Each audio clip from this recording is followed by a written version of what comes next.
Welcome back to New Day live on TV3. We'll quickly get to look at what the newspapers are saying, the topical stories on the newspapers, and as usual, we'll begin with a daily graphic, and it has captured on its front page quite a disturbing story. It says danger there, and it says tall pipelines exposed, and government sign documents on conditions of service.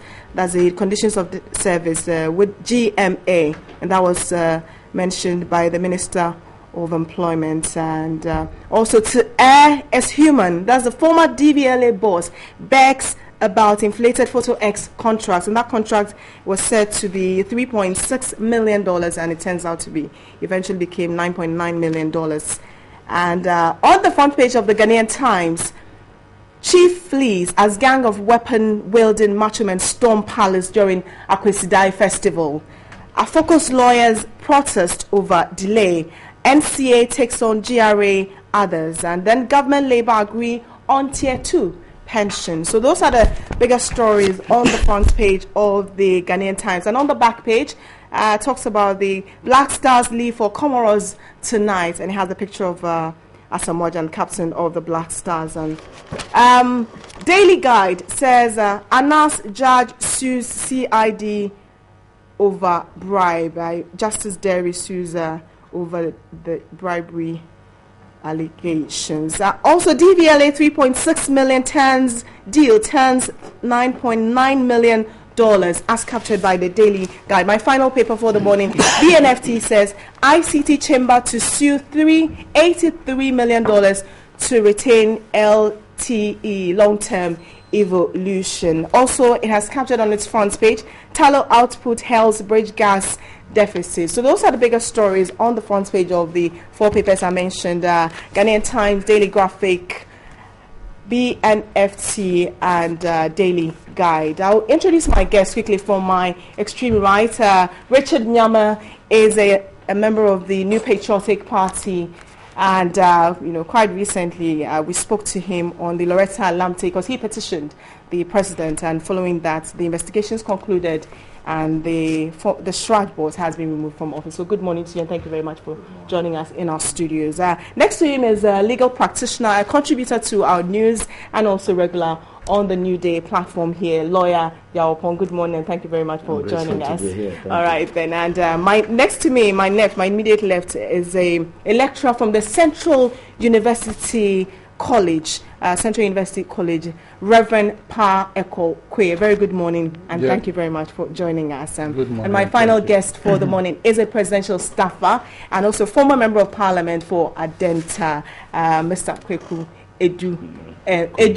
Kojo Edu Asari. Good morning, and thank you very much for joining us. Sorry for also keeping you waiting. I think we got mixed up with the time there. All right, thank you very much for joining us. I want to start off with the conditions of service for doctors. Good news. I want to start from you, Reverend Pa Eko Kwe. Good news that finally government and the Ghana Medical Association have agreed on the conditions of service for doctors. Yeah, I think it's a good news because if doctors are considered as a security, part of the security of the nation, then definitely once their conditions of service has been established, then we know that we are on the road of peace and harmony, and especially because health is very, very key to the development of the nation, so that the people will have the confidence that indeed our health needs to be taken care of. Okay. All right, lawyer, upon your initial comments on this, I mean, the minister did not give details as to whether it would even be captured in next year's budget, because I mean, those have been the initial, arguments, and the lawyers have been very persistent in ensuring that that is captured in the 2016 budget. That's the doctors, yeah. Yes, the doctors, yes. Thank you. I think what you didn't say is that I'm also a lecturer at Central University. Yes, lawyer. Yes, so lecturers here, yes, lecturers here. Yeah, thank you very much. Well, I think it's a piece of good news, and we must all be excited that finally the two parties have come to a consensus. I mean, the fact that they have both signed is indicative of a kind of agreement that they have finally reached. I think with that, the doctors can then go about their duties, in peace, and that will also mean that as we also demand more from the people of Ghana, they are also going to give their utmost best to ensure that the health needs of the people are taken care of, so that we can all move on with our functions. So I think it's a piece of good news, and whatever is contained in it, I will pray that both parties must respect them to the letter and even to the spirit. It's obvious that we cannot take care of all the needs of every worker in the country in view of the limited resources.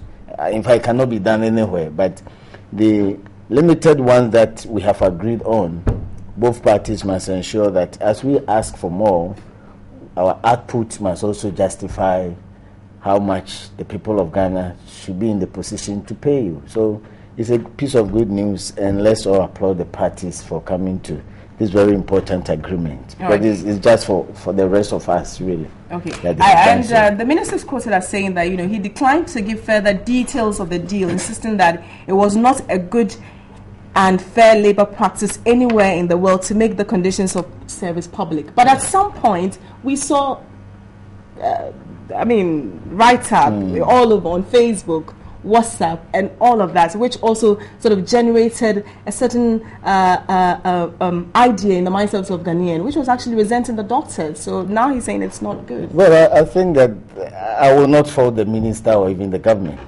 because those who brought these things out, you will not say that they were actually permitted or authorized by government to do so. That's why I say that when we hear things like this, we should be able to demand official documents which spell out specifically with the appropriate person's signature under it on the appropriate document, letterhead, sanctioned by the state. But when we hear things on social, as we sit here, at least I have not seen any letter dismissing Mrs. Loretta Lamptey, to be frank with you. I haven't. Much as you search for it. When she was suspended, the document suspending her was available for all to see. Okay. As we sit here, we haven't seen it. And so we have to be very careful. So I won't fault the minister. So far, he has not come out to sanction the unlawful act of some of those people who posted it on this. So that's why I was surprised that the doctors even took those things seriously. So let's allow people to express themselves by the way they want to, but let official acts appear to be official acts with all the requirements that the law has laid down, so that we can say for sure that this is. So with this, well, probably coming from Graphic, we will still say that that is a fact. We hope there won't be any denial. Otherwise, I would say that even without seeing that official document and without so far any disclaimer from the doctors, we will say that this is official, and we will thank the parties for agreeing. Richard, I want you to quickly comment on, finally there's an agreement, between doctors and government. I take a different view entirely from Lawyer Pong. Okay. Social media platforms, especially of government officials, are recognized sources of information, especially when you use that constantly to issue statements that are not debunked or refuted by the state. Now, when you issue a statement through your platform and then you have the presidency or even the president and the said minister speaking virtually to those details without denying them, it is very difficult for one to take that. It is not an official source and it doesn't have official backing. Okay. And so the doctors were within their right to have been offended by what took place. For me, it's better late than never. Okay. But it would have done a lot of good if the details were published. That way, 3-4 months down the line, we don't have a minister coming to say we didn't give them XYZ. The doctors say we had A, B, C, D. And then we are torn in the middle because we don't know the details.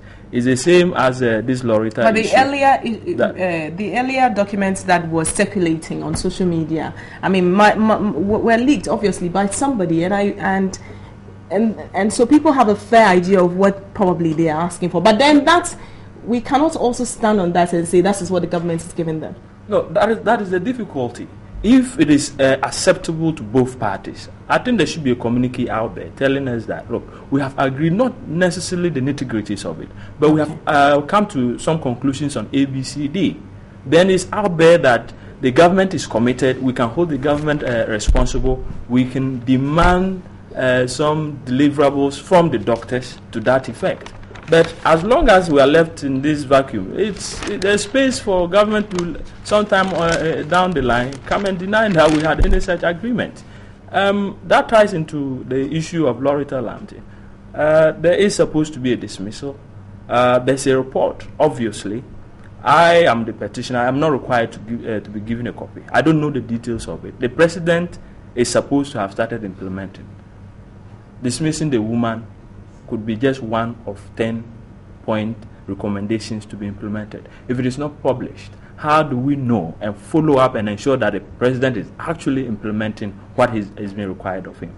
And so I'm looking within my right, within some appropriate time. If I do not hear anything, I will look to take further action. I think you're taking an opportunity to bring in that. I mean, you're taking an opportunity to bring in that. But I want to get your words on it. That the minister, this was at the Meet the Press series, and he talked about the fact that there's an agreement between doctors, and what does this mean, really? Well, I think my views on this has to do with the fact that if the leakage, or as you put it, the leak of the first document was not in good taste, why should this one be in good taste? To, provide details of whatever agreements they reached. Okay. This is supposed to be agreement between two parties, the GMA on one hand and government on the other hand. And even in such meetings, it is the representatives of the senior executives of the association that are selected to go as representatives on this table. So it's not everything that will be communicated in black and white to the public or the media for that matter. So for me, I think if it suits the GMA, they will have to go back to their other members and present it to them first. I'm sure at such a forum, journalists or the media will be present to obtain information in that regard, and the salient aspects of it will certainly be published. I don't feel too good when it's like every document in this country is supposed to be out there in the open. It's not a good practice. We are government officials, and the reason for swearing oaths of secrecy and all of those things, I think there's a good reason for us to have come to that point where such an oath or swearing of that oath is important. So you don't go and swear an oath and then everything that comes on your table is leaked to the press. I'm not of that view at all. But based on the points you just raised, isn't that also, asking or people demanding it be made public, isn't that also to cut down on the rumors, on people conjecturing, and then government will have to come back later and respond to it, then it becomes more reactionary instead of being proactive? For me, I think that journalists will have to do their work. Government will have to do their work. The work of a journalist is to go and fish for information, okay? And such information don't just, like everything that you do in your office, you just come and display it for journalists. That is not what I think should be the case. That if the journalist thinks this is an issue that requires public knowledge, they should do some work. They should go beyond just, everybody handing them out to them, to also go and scoop those details of whatever it is and place it out there. That is their work. Okay. For me, in the case where it's like every situation in Ghana should be made public and all of that, I mean, sometimes it doesn't augur well for our, because with this issue you raised earlier, the leakage of that document, and look at the subsequent challenges we had to go through. The doctors had to go on strike, all based on the fact that they mistrusted government with information, and you know how it went. I don't believe in that system. If we are supposed to be at the table to discuss it, let's respect our privacy, kind of. When we want to put it out there, seek our permission, so that mutually we all agree that this thing should be made public. Okay. Other than that, it breaches trust. Okay. Reverend Parakokwe, do you think that it's unhealthy to have information out there for the public when they are demanding it? These days, there's a challenge even with mainstream media, having to fight off social media. Well, I think in this country, there's one big problem we all have. I think we don't plan ahead.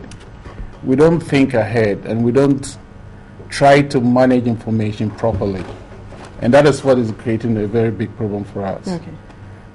And indeed, issues that have got national interest, people want to know. So that is where the government has to have the foresight and say that, okay, this information, why don't we send it for first? It's as he's saying that it's not even nitty-gritty that you need to give to the public, but there are certain aspects of the information that needs to go to the public, okay, so that the public will also understand, because government is doing everything for the public, for the citizens, and so there should be an information to the citizens where they must know that yes, so government is taking care of what our needs. But I think most often my really difficulty is that sometimes we act, instead of being proactive, we rather be reactionary. Okay, so we react to things as they come, and that is where the difficulty is, because you are not prepared. So you just give out information, and that keeps on creating unnecessary tension and difficulties here. Okay. So I think the government and all those who manage information in this nation should manage it well, and so that the people will have the understanding of what is actually happening. All right. I'll quickly move on to a story that is also dominating headlines this morning. It has to do with the DVLA. And it's a former chief executive of DVLA yesterday appeared before the Parliamentary Select Committee on Roads and Transport. And he mentioned that he himself, he was shocked. Those were his words. And he's also quoted as saying to err is human. He's shocked that a contract he signed for $3.6 million ended up looking $9.9 million, and it could be typo error. Can somebody in that position say, I signed a contract for 3.6 and it's 9, and I did not know anything about it, given the huge difference between it, the contracts? For me, this sounds very weird. It sounds very weird to me, because leadership, or let's say whatever position that one is given, there's supposed to be some responsibility that comes along with it. And it beats my mind. Whilst I was driving in, I was trying to process the interview I listened to the tape of the session of Parliament, and the kind of answers that emanated from the former chief executive. And honestly, for me, it's about time. What do you think is wrong? I really don't know what part of it to hold. I mean, it doesn't sit well with me. That's blatant. I just have to be honest. Because I mean, if 3.6, it's not like 6.3. Okay, 3.6 turning into 6.3. Then you can see that the numbers interchanged. You understand? Then fine, you can say that is a typo. Because whichever way, it affects the value of the contract. And no matter how bad it is, unless, of course, he's saying that he cited a letter that had 3.6 and someone doctored it after he had signed it, because the letter has his signature underneath it. So I'm wondering whether he read through the content before signing, or he signed a paper before the letter was typed onto it, and whichever way it is, they have implications. You understand? So honestly, to err is human. For me, it doesn't really solve the matter. I mean, there's so much, that has to be unraveled in this whole thing. Okay, Richard, I want to pick your thoughts on it. Is it a case of shirking responsibility here? I don't know if you listened to the gentleman very well, but I think he was indicting the minister, the sector minister. To a large extent, he was saying that though the contract was not the best of contracts, they were under. Said it was the worst contract that they have signed. Yeah. The director at DLA himself said that. That they were under such pressure that the minister said, "You sign it.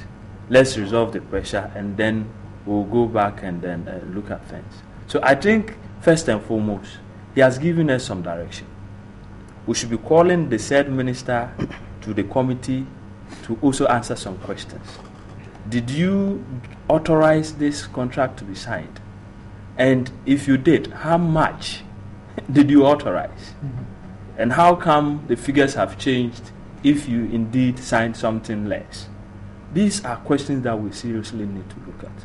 But you see, the impunity with which people are engaging in corruption is abominable. You know what? It now looks like anybody within a position of responsibility is using it as an opportunity to rip this country apart.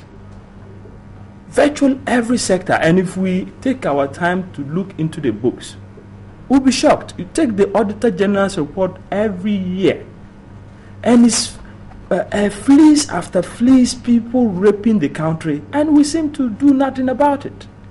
The Attorney General, I'm wondering what he's doing she's doing all this while.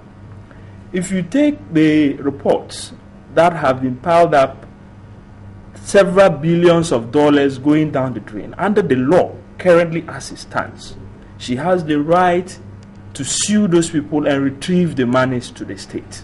That is not being done. In instances where we have individuals and even the state have gone to court and have won the case, the monies, somehow there's a lackadaisical attitude, disinterest on the part of the state to retrieve the monies. When this goes on, the impression is created, rightly or wrongly, that the government is part of it. Because you had a negotiation, for instance, with the Agams and the Zoom Lion Group of the 1.2 billion Ghana cedis JIDA road. They agreed to pay some 140 million of it. As you and I speak, they've paid 14 million. Nothing is being done. No one is being told anything. And I'm aware one of them has actually relocated. Is the state interested? The Woyomi scandal, 51 million. Nothing is being done. It looks like the government is helpless. We are condoning and conniving corruption if you sit silently and do nothing about it. We, the individuals, have our limit. I don't have capacity in such cases. The person that has is the Attorney General, and she wouldn't do anything about it. It's disheartening. Okay. This country is being torn apart with gross corruption, and the government is grossly negligent. And I will pay the president to put it. But how do you call the government negligent? In this case, it's almost opposite what my brother is, because this particular case we are discussing is the IOCO, which is an organ of government, and the Attorney General that have even written to abrogate this contract because of the content that we are discussing this morning. So certainly it's not like government is watching for somebody to rape the system or loot the system, or as others will say. So certainly it is government that is fighting corruption. These are issues that you can't just raise in isolation. You need to pick them and see how the process has where it started from and where we are. And in this particular this DVLE issue, I mean, how did we hear about it? but for the Attorney General's intervention, Yoko and Attorney General's intervention. So hang on, please. No, something please to hold contradict on. what he's saying. Please, you have your opportunity, please. You have your opportunity. Lawyer Yaopon. This issue that is in the public domain now. Yesterday, the committee is asking for better. It's asking further and better. Yes, to furnish them with further and better particulars, because obviously he was equally amiss in all of this. What do we see happening here? Well, let me look at if indeed he said to err is human. Well, in law, it's been content here in the graphic. I believe my the law is made by humans for humans. So if you infringe on any of the laws and there's a punishment attached to it, you cannot quote this Bible or seeming Bible quotation and ask. The best thing is to go to prison or suffer the consequence for it and ask God to forgive you. Yeah, but that will not be a reason why you should not face the consequences of your unlawful or illegal act. Now, I'm looking at the DVLA law, which was passed in 1999. All right, Act 569. It's an authority which has powers to own property, but among the source of their revenue is monies approved by Parliament, your tax and mine that is given to them, and also loans that may be granted them. And it also brings it under the Contract Act. What all that it means is that they are not a private institution. To the extent that Parliament can take part of mine tax to fund them, means that it is, if for nothing at all, a quasi-state institution. And so their actions must be the actions of all of us. So I was surprised that it appears Yoko, the Attorney General, number of the supervisory state institutions were not aware of such a contract. And the Act also says that such contracts may be signed by, should be signed by a director of the board and also the chief executive. So, and we know that such contracts will usually come with initial of each page. So nobody can convince me that the 3.5 million, 3.6 million was contained in it, and probably somebody later on fraudulently inserted different pages in it. If you reduce the image of our state of Ghana, the nation Ghana, to this kind of level, then I think that you are not worth the leadership.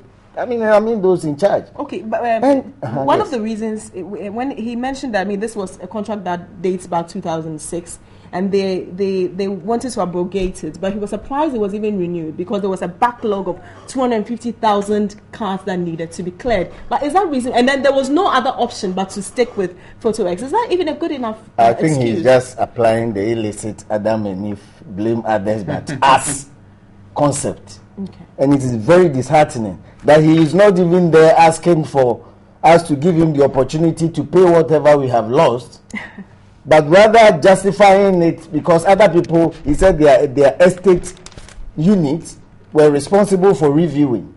And if you hold such a position and all you do, as you claim, which I doubt, I don't even believe him, that he would have signed this, not knowing that a 3.6 million he saw earlier in the negotiation papers has turned into, such a serious contract. Your negotiations and the term sheet and so on, they don't really matter. There are usually a clause in it that all those ones don't matter. What will bind you is what you have put your signature on, and that is what is going to bind you. And so you should forget about all that he said. So, but I'm a bit also disappointed or not happy with the way Parliament went out. They should have armed themselves with all these documents from the procurement agency and from all other sources, from Yoko. I'm sure Yoko should have all this and would have presented it to them.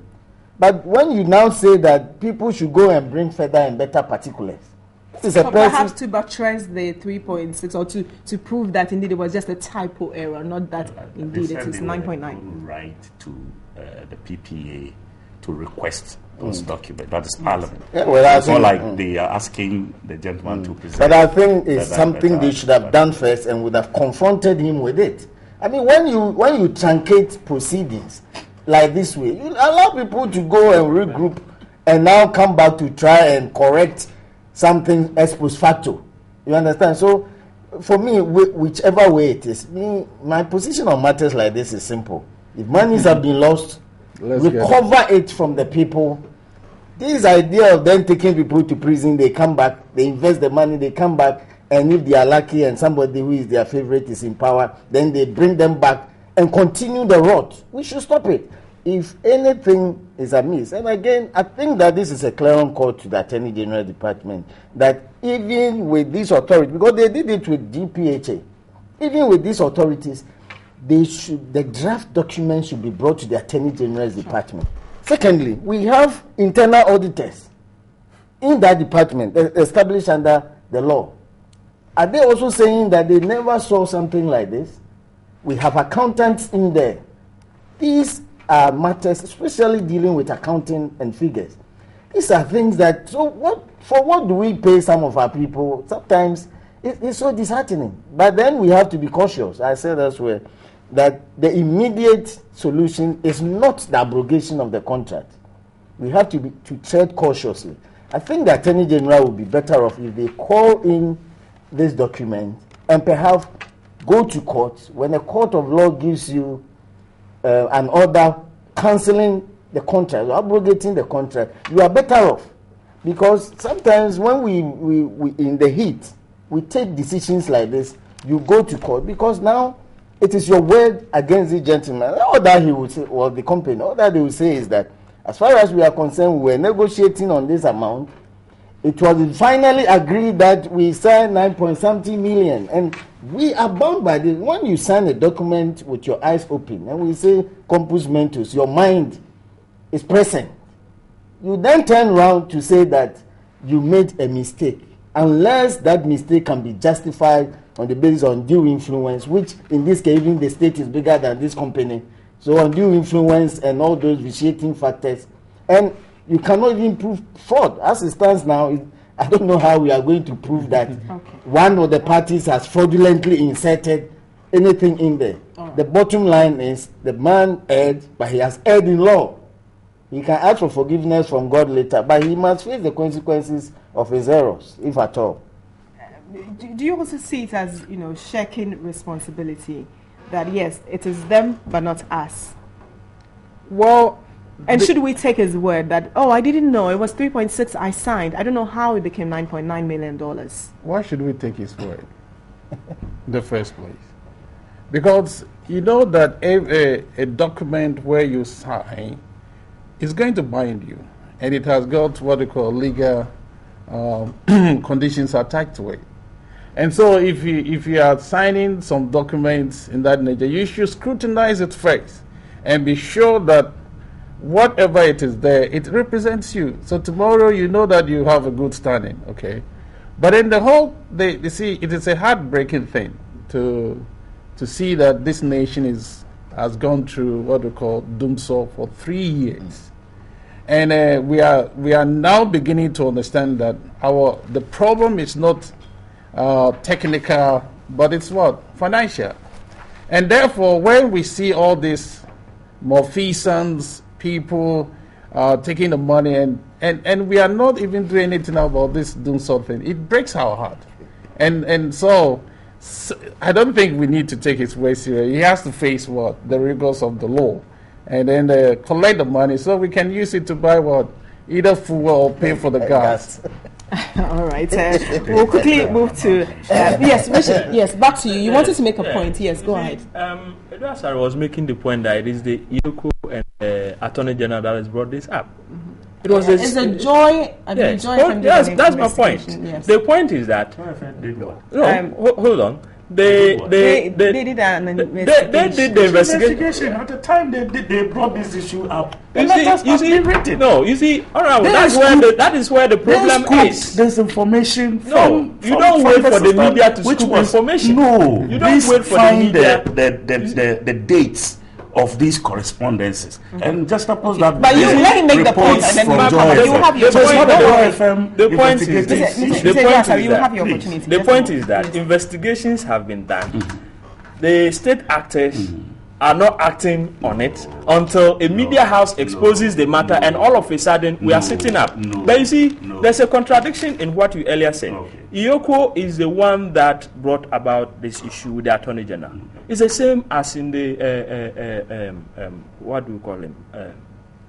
The one I just mentioned, the 51 Woyome case. It was the same Iyoko. And so it is the end that justifies the means. You have taken the person through the due process, $51 million, recover the money, you are not doing anything about it. What tells me that if we went to court and then at the end of the day it was ruled that the man should pay, this former director should pay it back, you will pursue him for it. Especially, and if you have listened to that media reportage, and I have no reason to doubt the investigator from Joy FM for doing it, that a former director, Berkeley, was actually sacked because he opposed this very contract. But you have to give all of them. You have to give all of them an opportunity. That is the point. No, you don't have. The point I'm driving at is that so these people have been mentioned. We need them all going through the mill and being questioned at Parliament. Every person's name that has come out. We need to get to the bottom of this. If the state was not actually conniving and condoning this process, because that is what I am getting out. But if the state was doing it, will they expose it? Did the state expose it? It was Joy FM that exposed it. You and I didn't know. Did you and I know that Iyoko had done any work? Richard, your point is well made. Yes, Mr. Please go ahead. What is important is that, or to note, is that if a process is taking place and a journalist chances upon that process and throws light on it, does it mean it is the journalist that exposed the whole thing? It is not. This thing has been brewing for quite a while between the Attorney General and the Iyoko. When did Joy FM raise this story? Only last week. Check the dates of correspondences that have flown back and forth, board meetings that have been held in the regard of this particular issue. So you can't sit here and assume that this is one journalist who exposed this thing. That is not true. It is not. And in the case of the Iyoko issue he just mentioned, let's know every state, every parastatal has its duties. So if Iyoko does its work up to where it can pass it on to another level, it has done its work. You don't expect Iyoko to go and usurp another state agency that's supposed to. They are not expected to take money, or after the court has asked that somebody pays their money. It's not Iyoko who should go and collect those money. The Attorney General is a state agency. I haven't said it is not. All I'm saying is that you mentioned Iyoko. That Iyoko was the one that did investigations on the Woyome issue, and they have finished their job. The Attorney General is remaining on their duty. Please, Richard, I asked the question. You see, so for me, I think that I like the fact that, yes, we all belong to different political parties.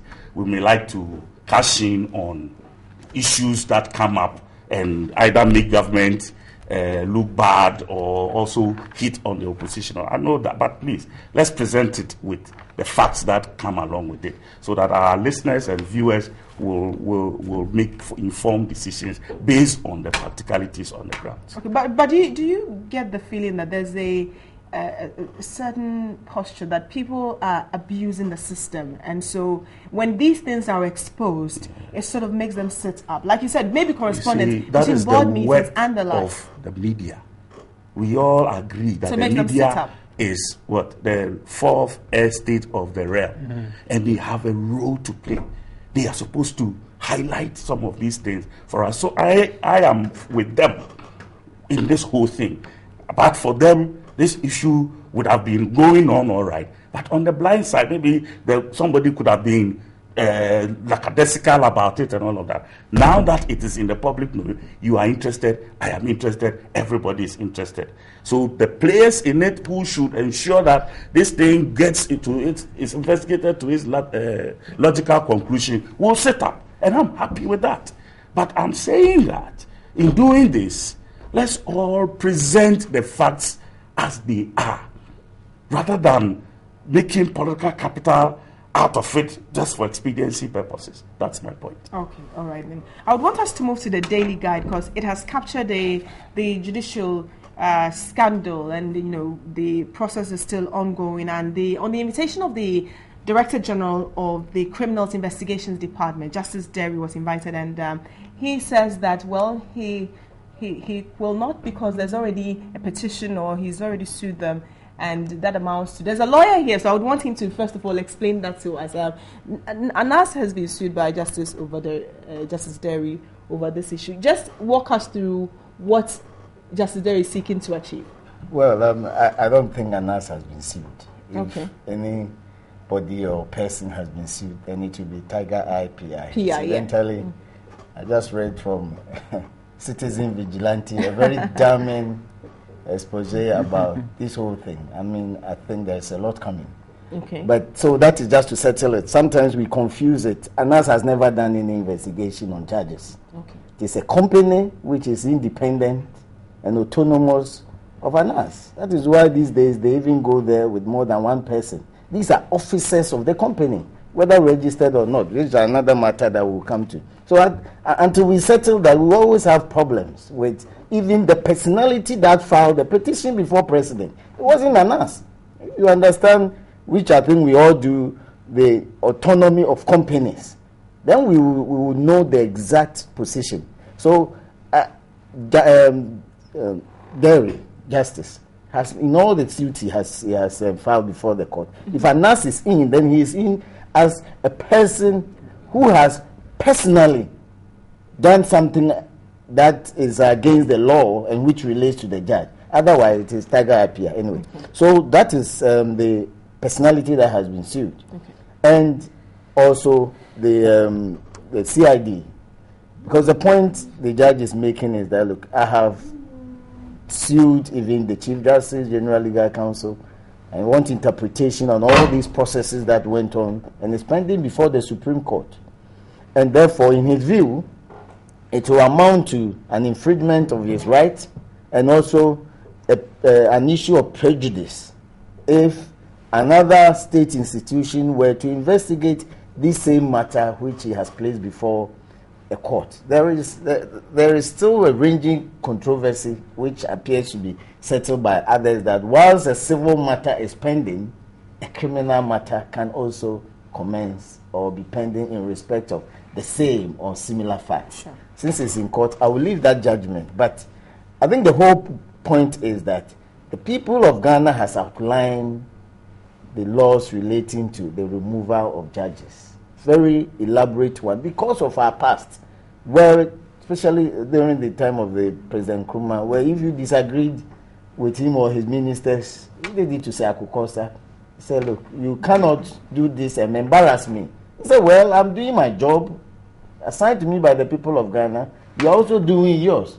He was removed. So from then, especially since the 1969 Constitution, we have taken pains to outline elaborate procedure. That's why we even call, especially with the High Court judges, impeachment, as if it is to remove even a president. You understand? So if we follow that, and our actions should also appear to be in that same line, then there will be no prejudice. At the end of the day, when the person is removed, even that committee that removes him is subject to the supervisory jurisdiction of the High Court, for example. So let us allow fairness to prevail. Now, but by fairness, what do you mean by we should allow fairness to prevail? Well, I think that whatever else we will do, because I have information that when they appear there, in spite of the settled practice that people of such public positions may be given self-recognizance bail without somebody standing in as surety. They are not being given that opportunity. And if you don't have one, you will sleep there. You understand? Why is that different? Then we'll go back to Ms. Lamte. This one, as bad as it may be if it's proved, an individual voluntarily giving money as a gift to a judge, and then the next issue is whether or not to even influence him to become a bribe, which is something else we can resolve. This is a state actor or a state official who has been alleged, while not only to have misused state funds, but breach the Rent Act.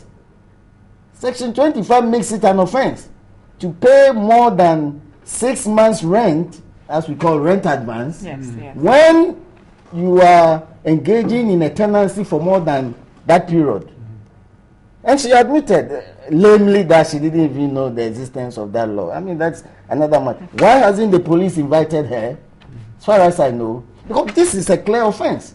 Forget about misuse of state funds, because I don't know whether it was proven, because I haven't seen the recommendation. But at least from the proceedings I have seen, she admitted that she breached it. Why has she not been invited by the police to investigate? Because the procedure applied to High Court judges, Court of Appeal judges, is the same thing that applies to her. In her case, the matter is even determined. And for the president to have removed him, that is, if I see an official document to that effect, then it means that at least, if for nothing at all, this one was proven. So why are people being just selective? Okay. And again, when it comes to the executive, then they will quickly set up a commission of inquiry, take people through it. A whole lot of drama is created. But there's a committee. No, I'm coming to that. A committee is doing the work, and the police have invited them. Why is it that when it comes to a commission of inquiry and people are being investigated, that when the police don't call them to also investigate them?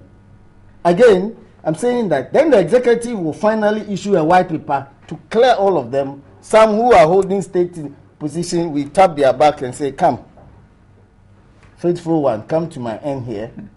And we continue to pay them, hold state positions.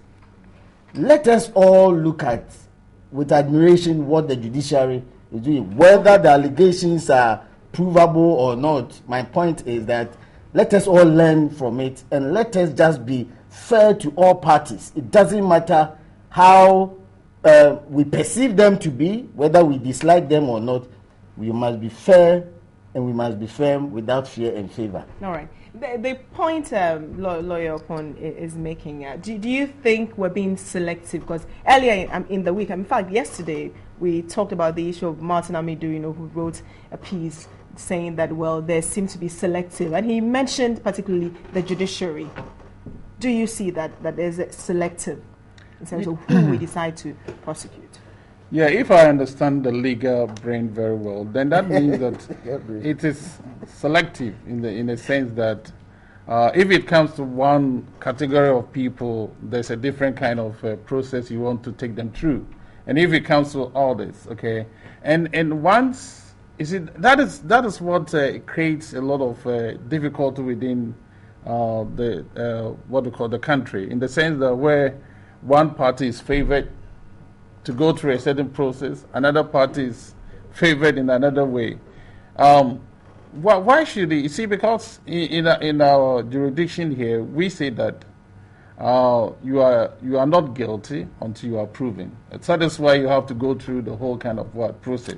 So if Tiger Eye has brought this, and then the judges are going through the process, let them go through the process until the final decision has been determined.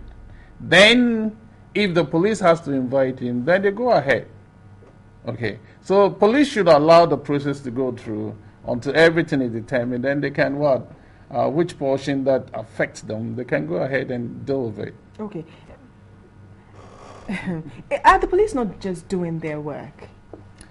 I'm a bit surprised at some of the reactions to this, because I am at a loss when we seem to question everything just because we think it should go a particular direction and it didn't go that direction. So it is wrong. You understand? We cannot live in a world like that. You may think it is wrong. Somebody thinks it is right. That's opinions. We all cannot have one. Opinion is different from the law. No, that's even the law. People have different opinions. That's why someone goes and wins, others go and lose. Okay. So the opinions based on law is not even one-sided. You understand? If somebody has a case, it goes to court. They don't even get to hear the substantive case. The procedures that might even warrant the case to be heard may have been breached. and for that reason, the main issue would even be looked at. The case will be thrown out because of technicality. It happens. We've seen so many of it in this country. So I'm saying that whatever it is that the police is doing, is it lawful? That is what that's what Justice Derry is taking to court for a redress. And for me, that is the only way we can test our own laws and see whether we are on course or we are not. We can put them in the statute books, all right, but if we don't test them, they will remain there, black and white. People will read and get their certificates, and that's it. So for me, the practicality of this whole thing is the fact that a judge who feels his rights are being infringed upon goes to court. For me, that's a clean thing to do. Nobody thinks that somebody should be, and for me, as a victim of an inquiry before, when I sit here and remarks like these are made, I would have loved to be sent to the police. If, for that matter, I was made to face an inquiry. If the police thought that I was at the commission was having its hearings, they needed me to answer questions, why not?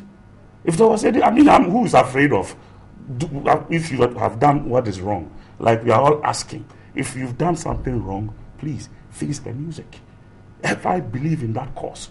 So if I have done something wrong and somebody thinks I've done something wrong, it's not a dead case. Whatever inquiry that was made, reports came out, whatever it is, and the white paper did not recommend that I be kept back in the Flagstaff House or whatsoever, because the report did not indict me as people did. All right? You went to the commission. So in other words, if sometimes you could be guilty in the court of public opinion, wonderful. But then the facts do not just because support of what they saw on TV, they said you cried. And when you cry, it means you've stolen money. That is what this whole thing was about. That's what this whole thing about. Because Justice Derry should be given the opportunity. For me, I think people should allow due process to go on. And for me, nobody is guilty until proven so. That is my personal whatever. This whole thing that the judges are going through, well, we are watching. I personally, if you check, I have not made any opinion, my personal opinion on it. I believe that because of personal experience, I don't think we should just allow pandemonium over issues to take over common sense and due process. Okay. Let's allow people to go through it. If in the final analysis they are found to be guilty, let the law deal with them. All right. Richard, you have the final word on this. I mean, for the ordinary person, I'm happy that there's a lawyer here and he's talked about it. But for the ordinary person, if the police have invited you, what is there to hide if you have nothing to hide?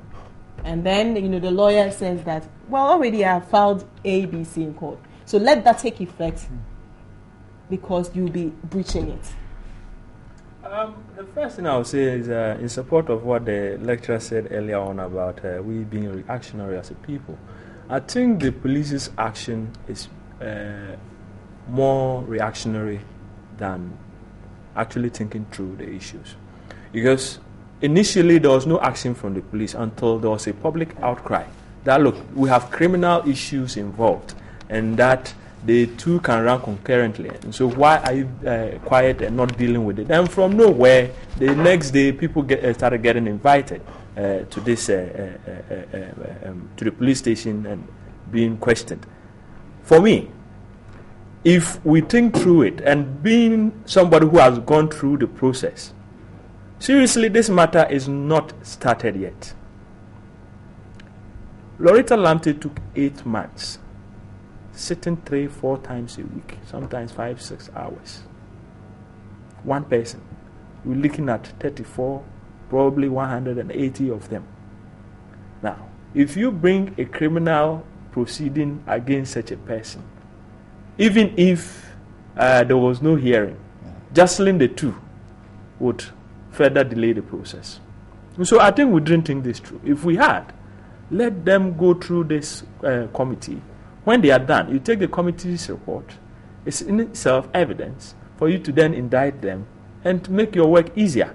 You would have allowed the process to flow. I don't admire Anas, my brother Anas. He's in a very, if he's not careful, all his life and works will be at the committee. It happened to me for 8 months. It's very tedious. And so, even for this particular committee, I wish the CJ would equip the committee very well in terms of automation. Because if you go to the committee, everything is handwritten. Amazing. And so you would have to sit down and virtually dictate. I can't speak this way at a committee. I'll take the word one after the other. Something that you could do in 30 minutes will take you 3 hours. Because they are writing it, they will go read and then type it out, bring it back for you to look and edit. It's a laborious process. So first and foremost, we should try and speed up this, else we will not get to the bottom of it. But you see, the lawyer was making a point about commissions and committees. I think as a country, we should also look at it.